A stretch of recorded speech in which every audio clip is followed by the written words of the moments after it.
Hello, this is Ian from Pickle Productions, and today I have another tutorial for you. Lucky you. Today I'm going to be doing force fields. This is probably my favorite part of the entire Technic mod, probably.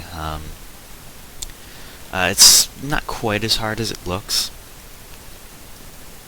but it can take a little getting used to. It's a little bit of a weird setup. First thing you need to do is you need to have a power source. I'd personally suggest getting some solar arrays together. They're a bit more expensive, but they're a little bit more self-sufficient than anything else. Especially good if you're on a public server or something like that. You don't have to worry about running out of power ever, or any kind of fuel or anything. Or if you can get a lot of like water strainers together too, that would work. Next thing you're going to need to do is get this EU injector. Once again, I'm not going to show you how to make these things exactly, but let's say you're going to need an electrolyzer to make a lot of electrolyzed water cells for these. And so after you're done with this, getting the EU injector, you're going to want to hook up preferably some glass fiber cables, and then again, anything will do, depending on what you got.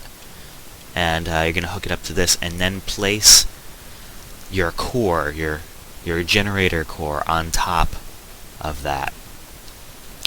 Right up here on top of this. On top of the EU injector. Then the next part is a little tricky. You're going to need to get a frequency card. I'm actually going to show you.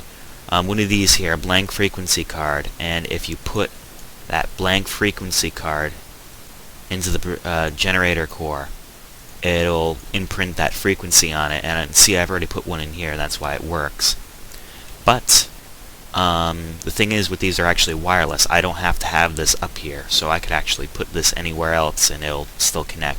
So I'm actually going to take another one of these things. You see here, I'm also going to show you what all the different projectors do in this video. This projector is an area projector. It can be set to either cube or sphere. That's a sphere right there. It's a little bit tight though, so I could also what I could do is set it to a radius of up to 32 blocks. Now that's going to be huge. Watch this. Now look at that. Now I tell you what, if you're in survival mode and you have a base bigger than that, then I'd say you're probably compensating for something, alright? Anyway, more importantly, these generators can actually, I believe, handle multiple linked projectors at the same time, and there are also different kinds of projectors. Here's another one of my favorites. I suppose I could put it right here. And, oh, nope, that's not what I meant to do. Fix that.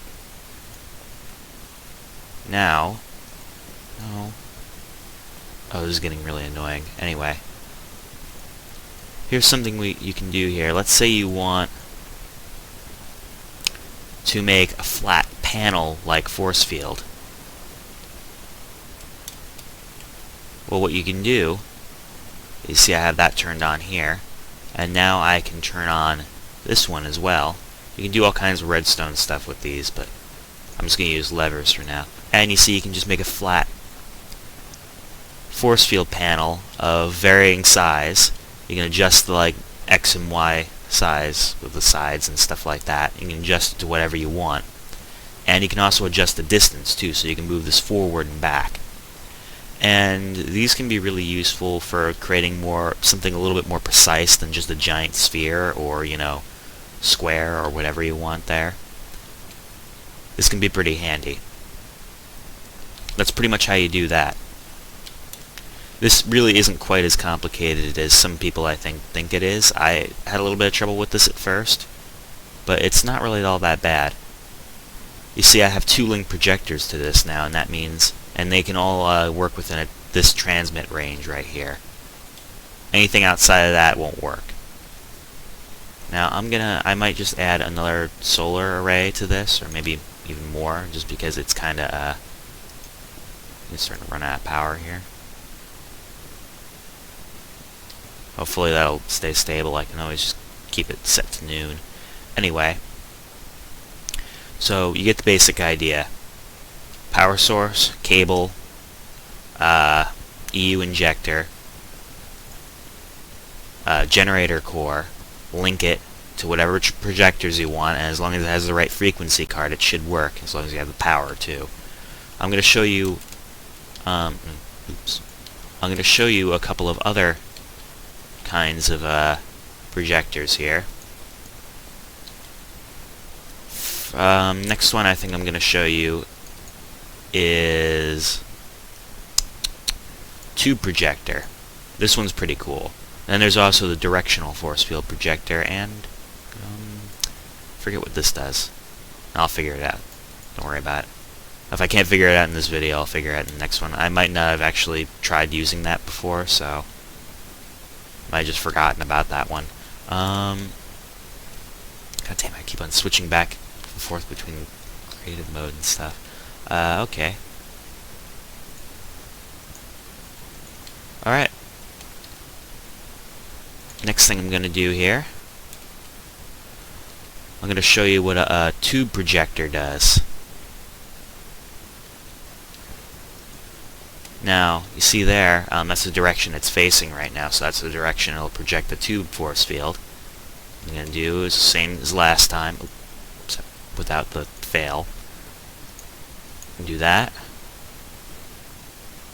This thing's barely holding on right now. I might just remove that big old dome force field there.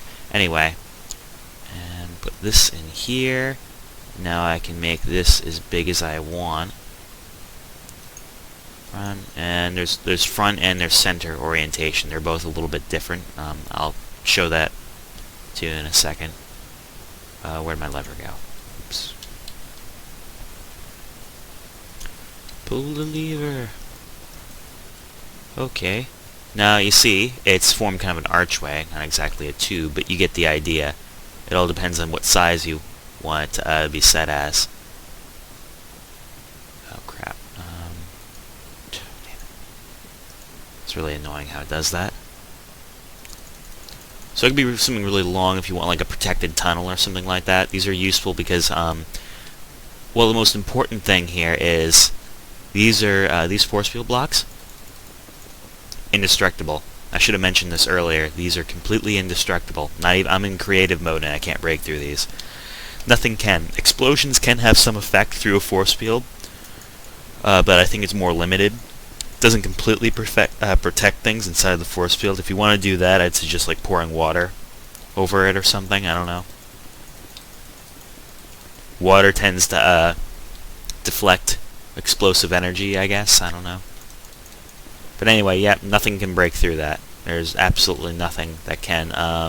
In fact, if you were to get trapped in, say, a solid block of force field blocks, like a 3x3x3, in the middle of it, there's like essentially no way you could possibly escape it unless you could turn off the generator or wait for the generator to run out of power. So if you're ever going to make a force field like protected area, make sure you do not you don't turn it on and then somehow manage to leave and then block your only way back in, because there's no fixing that. You'll just be locked out of your base or whatever, or your home forever, unless you have a power source that isn't very good and it just runs out. Anyway, that's the tube projector there. Directional extender, not nearly as interesting, to be honest. Essentially does pretty much what you'd expect it to do. What am I doing? Once again, card in here, take it again, put it in here, and change your settings to whatever you want. Essentially, this is the simplest one you can use, pretty much. All it does is line. If you were to put a bunch of these in a row, I guess it'd be useful as making a kind of a bridge, but honestly, it would be easier just to use a deflector, type 1. This can still be useful for certain things, though, I imagine, but not that useful. Oh, yeah. Alright. Next thing I'm going to show you is this directional extender thing, which I still don't know what this actually does.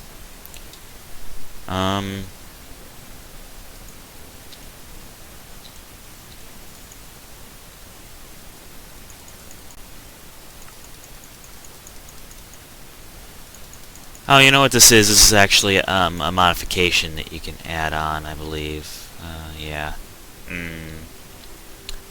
If I have anything else to tell you about that, I'll do it in my next video involving force fields, because this is going to be just the first one. Next video, I'm going to go more into some of the explanation of the various things you can attach to them, like the camouflage upgrades and the zapper upgrades and stuff like that. That's where it really gets interesting and really useful. I think there's a silverwood tree over there. Well, anyway, that's going to be my next episode, so looking forward to that, guys. Alright, till then, this has been Ian with Slippery Pickles Production, and this is just the first episode of my force field tutorial. Having a lot of fun with this. Alright, bye.